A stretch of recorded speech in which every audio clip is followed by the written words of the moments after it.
Highlights here on Princeton Community Television. I'm Misha. I'm Rachel. And here with us today we have Jennifer Carson, who's a baker and founder of LilliPies Bakery, which we're at right now in the Princeton Shopping Center, and it's a wonderful location. So to start with, when did you decide that you were going to open up a bakery? I decided about 10 years ago. I had a bake-to-order business. It was a catering company. I had a shared kitchen with other bakers and caterers. I was baking for Small World Coffee, I was baking for some caterers, and I was baking for some individual clients and for the farmers markets. And it was growing and growing and growing, and the menu was growing, and people were starting to really respond well.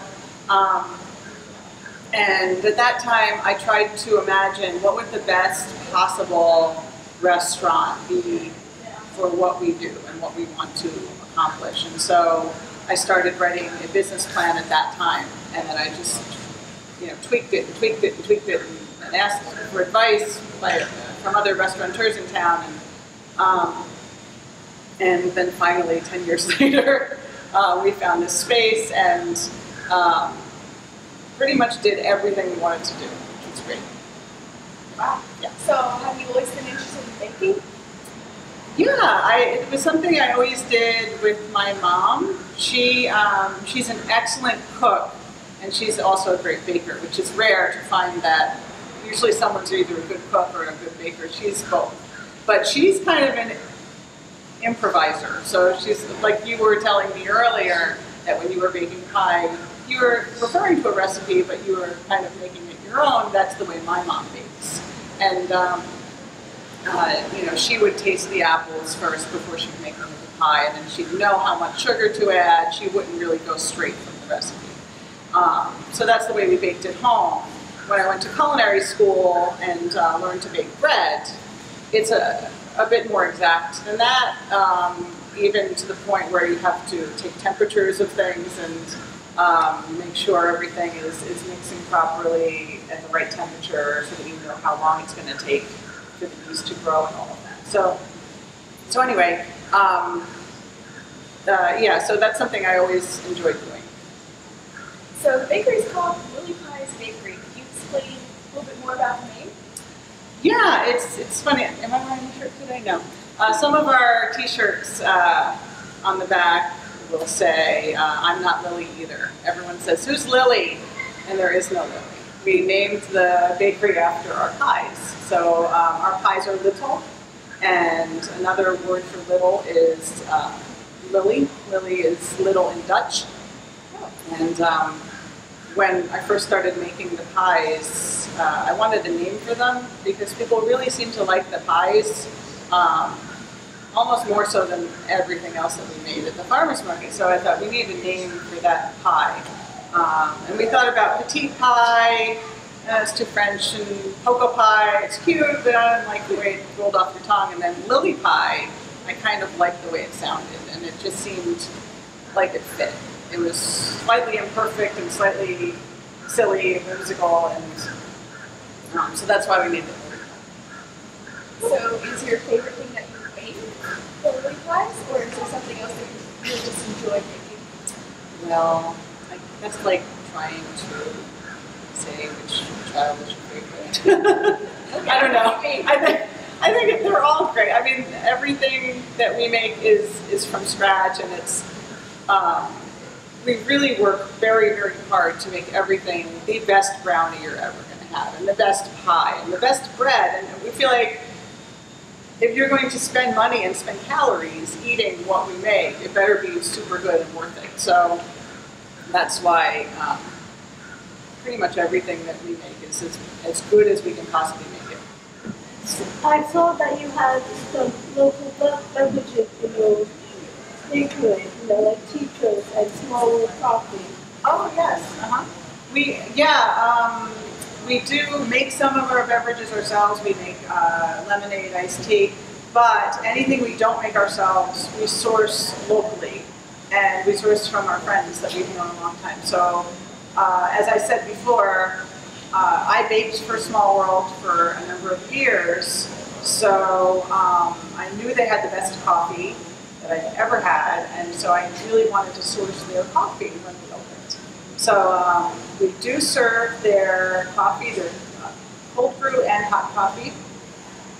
And I've also known Amel and Renee from Tico's for a very long time from the farmer's market.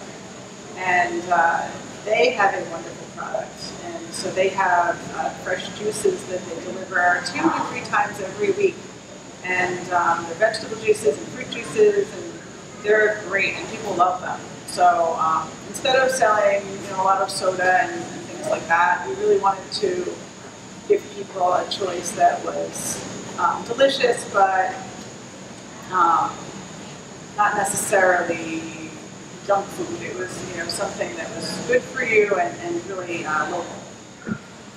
So you have the sandwich of the month named after a celebrity, like people in Princeton, like Newell or Brooke Shields.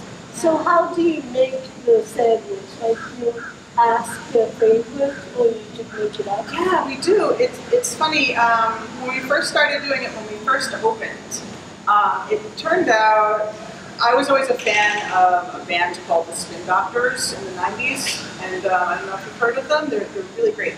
And so their lead singer grew up in Princeton. And when I found that out, I thought, well, we have to dedicate a sandwich to Chris Barron, the lead singer. And it just so happened, for whatever reason, I'm not sure why, he was following us on Twitter. And so I thought, I'm going to get up the guts to just tweet, and I'm going to ask him what his favorite sandwich is and if he would be a sandwich of the month for us. And he wrote back, and I just thought, this is something, we're doing this. And we just started writing to all of these people who grew up in Princeton who really made great names for themselves. So B.B. Newworth and Brooke Shields and Damien Chazelle and just so many great people. John Copper from Blues Traveler, another band in the 90s. And so I mean, these are people who I grew up idolizing. So it was kind of fun to find out what their favorite sandwich was and to kind of make it their sandwich. And so that's what we're doing. So this month we have the President Eisengruber sandwich. He's the president of Princeton University. And he was very enthusiastic to be one of our sandwiches, which was great. And his is very delicious. You should try it. It's great. Yep. So what do you think sets your bakery apart? Our bakery, we really strive to make everything super fresh. Some bakeries you'll go in and the cookies are 2 days old, or the bread is hard, whatever. We bake everything super fresh, and then if we run out, we bake some more throughout the day. And so that way everything is as fresh as can be. Our ingredients are sourced locally as much as we can. So we go to Turkey and Orchards for our apples and some other fruits, peaches. We use Lima Farm eggs and chicken in our sandwiches, and they make pork roll for us as well, which is a very Jersey thing. But their meats are so healthful and good for you and delicious, and their pigs are treated so well, and so we feel really good about using their products. Besides LilliPies, what are some other popular orders that you get a lot?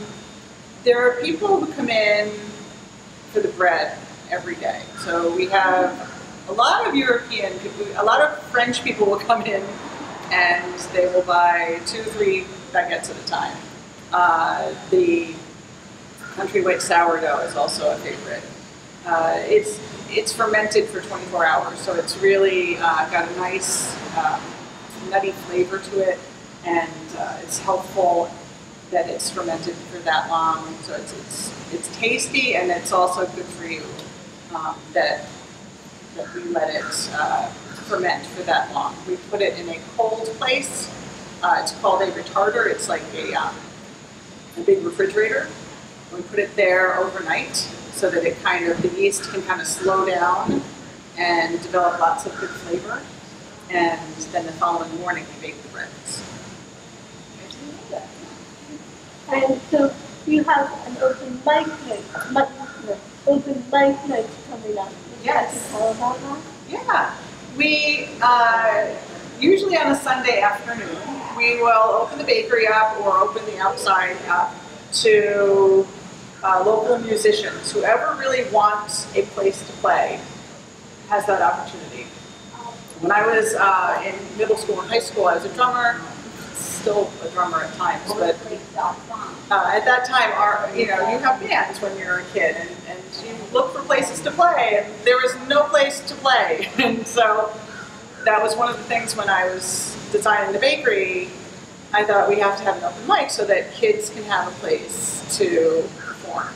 And adults too. There are some adults who are 40 and 50 who have never played out, and they really want to have that opportunity to play for people.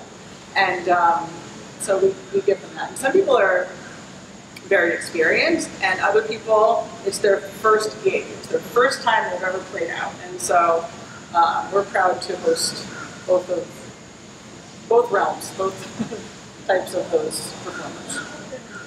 So since LilliPies Bakery is relatively new, what's something that you learned about owning a bakery that you didn't think was going to happen, or that surprised you?